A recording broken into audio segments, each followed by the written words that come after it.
ઓમ નમો નારાયણ. હું અરુણાબેન પી ગોસ્વામી સુરતથી તમારું સ્વાગત કરું છું અરુસ કિચનમાં.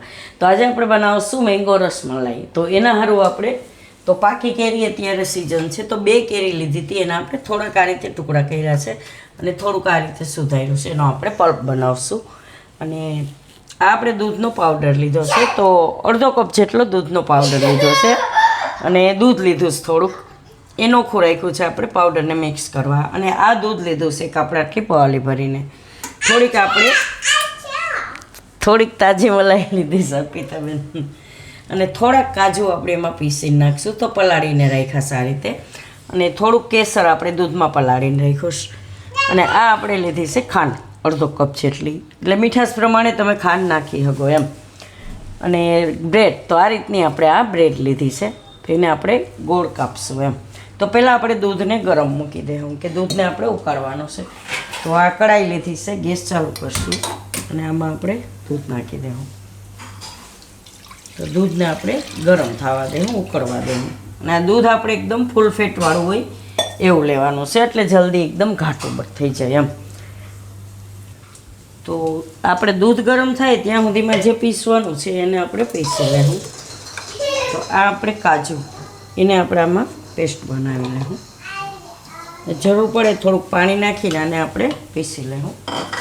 અને કેરી, તો આ કેરીના ટુકડા છે એને આપણે આમાં પીસી લેવું, એટલે એનો પલ્પ બનાવી લેવું.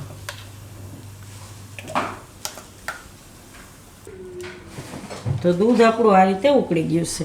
તો આપણે એકદમ ઘાટું દૂધ લીધું હોય છે આપણે, એટલે તરત જ ઘાટું થઈ જાય. આપણે મલાઈવાળું દૂધ હોય અને જે આમાં આપણે બીજું બધું નાખશું એટલે ફટાફટ બની જાય એમ. અને આ બે આપણે પીસી લીધું છે. તો આ કેરી એને આપણે સાઈડમાં રાખી દઈશું. અને કાજુ, તો કાજુની આપણે આ રીતે પેસ્ટ બનાવી લીધી છે. તો આ પેસ્ટને આપણે નાખી દઈશું દૂધમાં, એટલે કાજુનું ફ્લેવર સરસ આવશે અને ઘાટું થઈ જાય. તો આને આપણે આમાં નાખી દઈશું બધું.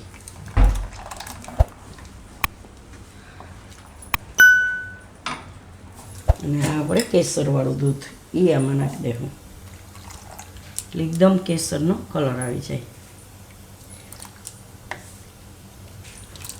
કાજુ અને કેસરનું ફ્લેવર એકદમ સરસ આવશે.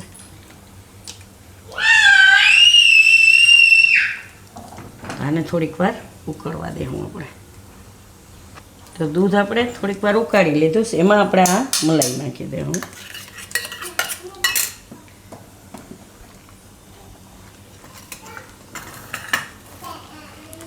ઉકળવા દેવું ગેસ ધીમો રાખીને.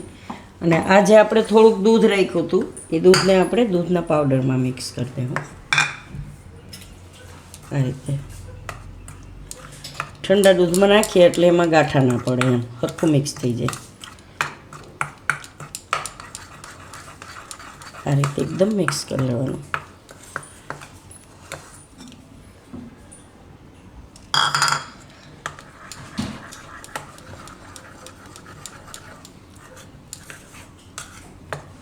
આને આપણે આમાં નાખી દઈશું અને થોડીક વાર ઉકળવા દઈશું આને.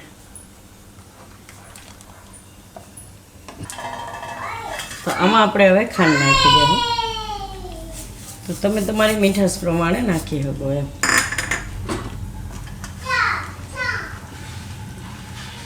એવું કાઢીને ઘાટું કરી લેવું થોડીક વાર. અને બ્રેડ છે એને આપણે કાપી લેવાની છે ગોળ.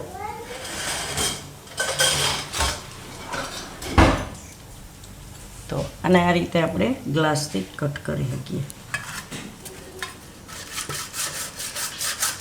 તમે વાટકી કે કોઈ પણ વસ્તુથી કરી શકો એમ, આ રીતનું. અને આને તમે બ્રેડ ક્રમ્સની જેમ વાપરી શકો. તો બધી બ્રેડ એ રીતે કાપી લેવા. તો બ્રેડ આપણે આ રીતે ટુકડા કરી લીધા ગોળ ગોળ. અને આ દૂધ આપણું એકદમ સરસ ઉકળીને ઘાટું થઈ ગયું. આ રીતનું છે, તો આ રીતનું ઘાટું થઈ જવું જોઈએ. અને ઠંડુ થાય તો જ થોડું ઘાટું થાય. તો હવે આમાં આપણે નાખી દઈશું આ કેરીનો પલ્પ. ને કેરી મીઠી હોય એટલે ખાંડ તમે એ પ્રમાણે નાખી શકો. અને આપણે આમાં નાખી દઈએ.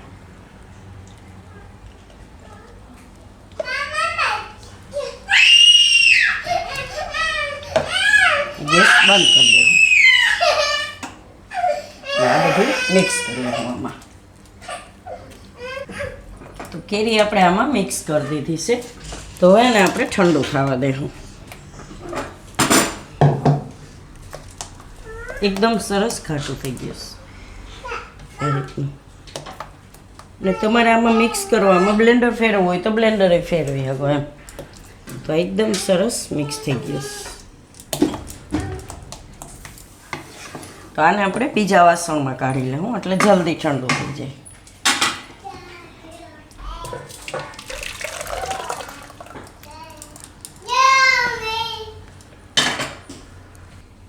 તો આને આપણે એકવાર બ્લેન્ડર ફેરવી લીધું છે અને ઠંડુ કરી લીધું છે. તો એકદમ સરસ ઘાટું થઈ ગયું છે આ રીતનું. આને આપણે હવે સર્વ કરીશું. તો આ રીતની એક પ્લેટ લઈને એમાં આપણે નાખીશું થોડીક આ રબડી.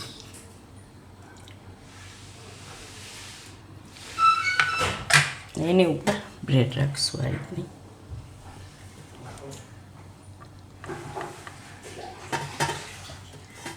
ઉપર પાછી રબડી આ રીતની.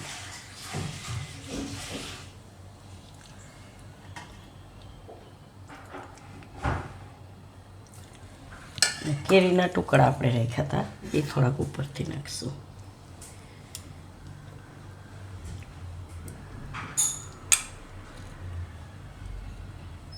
તો એકદમ ખાવામાં સરસ લાગે છે. તો બ્રેડ છે એ આમાં આપણે એકદમ પોચી થઈ જાય. આ પી લે એટલે ખાવાની એકદમ મજા આવશે આ રીતની.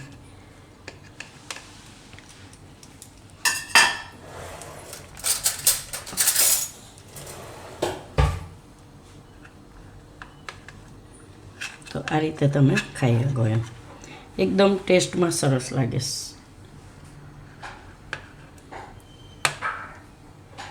તો તૈયાર છે આપણી આ મેંગો રસમલાઈ.